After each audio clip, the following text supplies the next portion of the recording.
Hola a todos, una vez más aquí en su canal Voleibol Actual, en esta ocasión para hacer la segunda entrega de el talismán de la forma deportiva. Quiero agradecerles a todos aquellos que se tomaron su tiempo para ver esa primera parte e incluso escribirme algún comentario, los cuales son muy apreciados.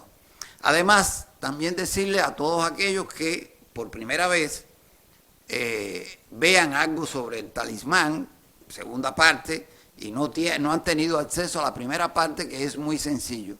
Ustedes van a YouTube y cuando estén en YouTube, simplemente teclean Voleibol Actual y va a aparecer este logo. Pinchan ahí y voilà, tienen acceso a la primera parte de esta serie de videos. Sin más, vamos a comenzar con un brevísimo recuento para que se pueda enlazar bien la primera parte con la segunda.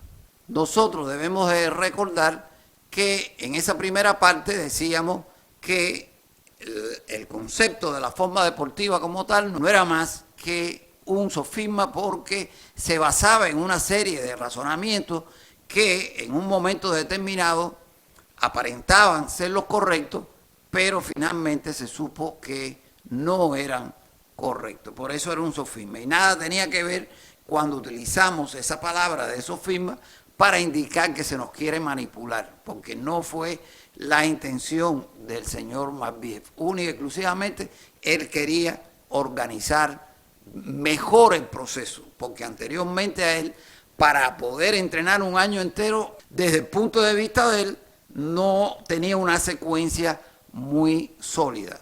Recuerden también que le decíamos que era un plan que se hacía durante todo un año, para después ir a una o dos competencias, lo que quiere decir que el señor Matveev, cuando se centró en esto, él trabajó específicamente con lo que tenía. ¿Y qué era lo que tenía?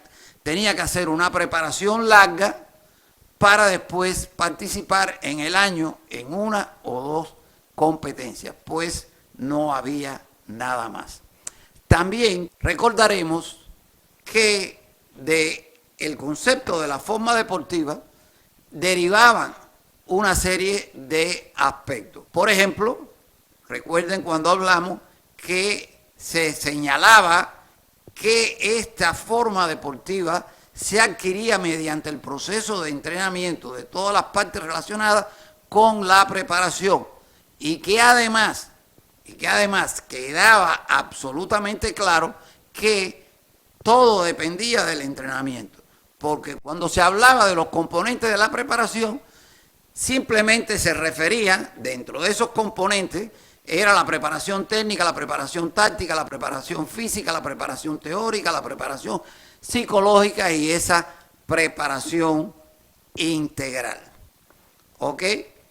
Pero todo esto que dijimos en la primera parte, se sustentaba en el objetivo principal del entrenamiento, que no es más que, o sea, lo que dice el concepto, o sea, el objetivo como tal, que no es más que la elevación de la capacidad de rendimiento competitivo de un deportista o de un atleta. Esto es ya lo que envuelve el concepto, lo protege.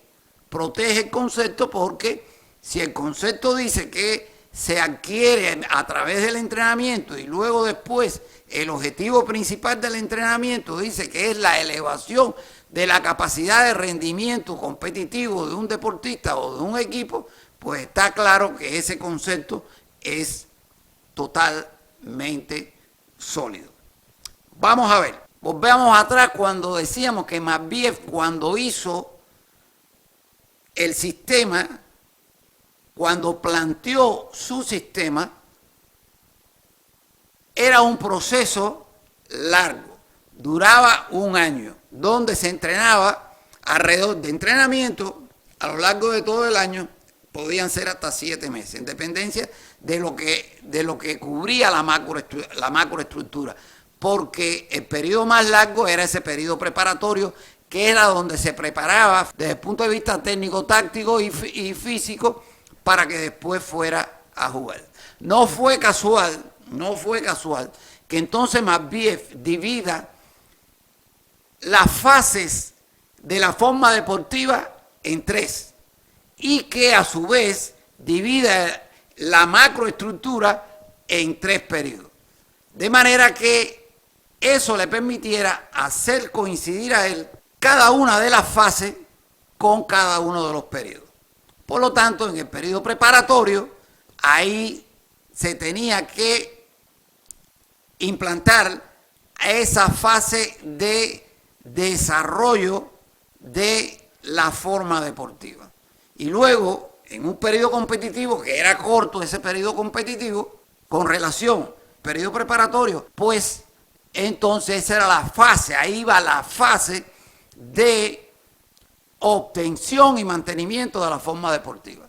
Y luego después venía el periodo de tránsito, que era todavía mucho más corto. Y ahí va la fase de pérdida temporal de la forma deportiva. Pero además te dicen que esa fase es de suma importancia. ¿Por qué? Porque se argumentaba, ya después de haber recibido esas grandes cargas para ir a una o dos competencias, el atleta tenía la necesidad de recuperarse para poder enfrentar la nueva preparación o la nueva macroestructura. Y se le añadía que había que ser muy cuidadoso con eso y que había que respetarla, porque si no se respetaba, el atleta se pasaba de un periodo competitivo a la otra preparación y de nuevo a la otra preparación, pues el atleta podía simplemente caer en un estado profundo de fatiga con la repercusión que eso podía tener sobre la salud del atleta.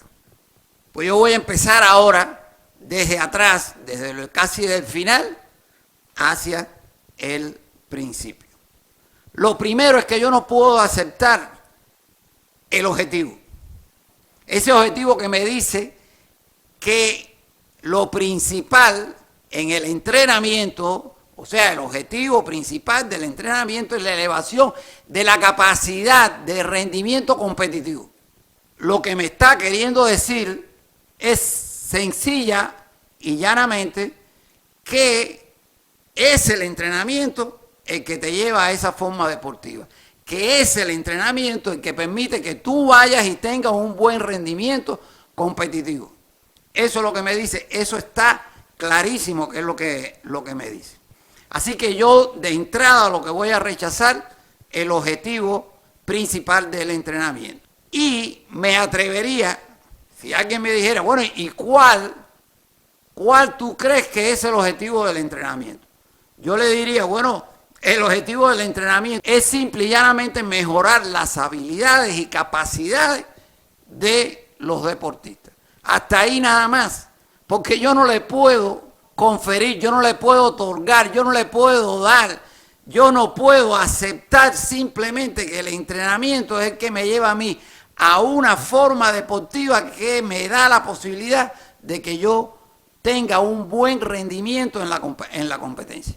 No se lo puedo aceptar.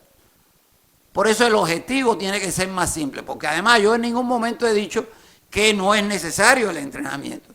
Acá lo que estamos única y exclusivamente cuestionando el sistema.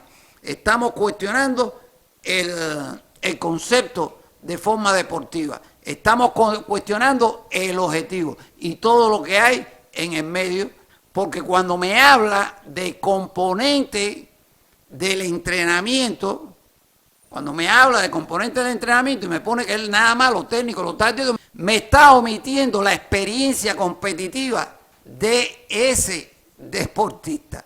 Me está omitiendo ese nivel que va a coger de la experiencia. Por lo tanto, no hay un componente de la preparación. Hay dos componentes en la preparación. Hay un componente del entrenamiento y hay un componente competitivo.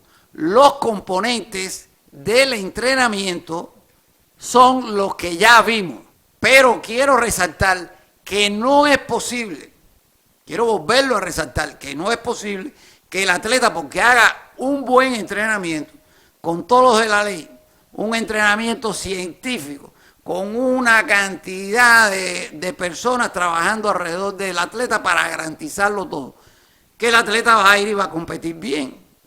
¿Por qué? Porque sencillamente el nivel de incertidumbre que tiene el atleta en una competencia no lo va a tener nunca en el entrenamiento. Luego, entonces, si el deportista no tiene la experiencia competitiva requerida, experiencia que va a tener única y exclusivamente compitiendo, porque además todo el mundo está claro que se aprende a competir compitiendo. Entonces, el nivel de incertidumbre de la competencia yo no lo puedo replicar nunca en el entrenamiento. Y no importa que los entendidos en la materia dicen, no, es que el entrenamiento hay que hacerlo lo más similar a una competencia. Claro, está claro que tiene que ser así. Está totalmente claro de que tiene que ser así. Lo que nunca se puede replicar igual.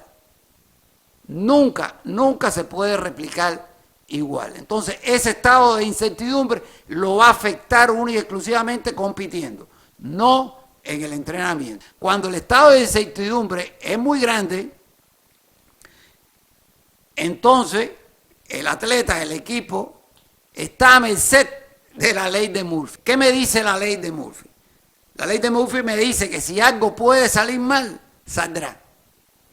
¿Y cuántas posibilidades, cuántas variables hay dentro de un campeonato para que salgan mal? Son un montón, por lo tanto van a salir. Pero si encima de eso ese atleta no tiene la experiencia requerida, pues sencillamente la incertidumbre ante el hecho de que no sabe lo que va a suceder, no sabe cómo va a suceder, no sabe cómo va a reaccionar, pues lo lleva a una catástrofe competitiva. Vamos entonces, para avanzar, vamos a avanzar y explicarle entonces cuál es el componente competitivo, el cual no se va a dar nunca en el entrenamiento.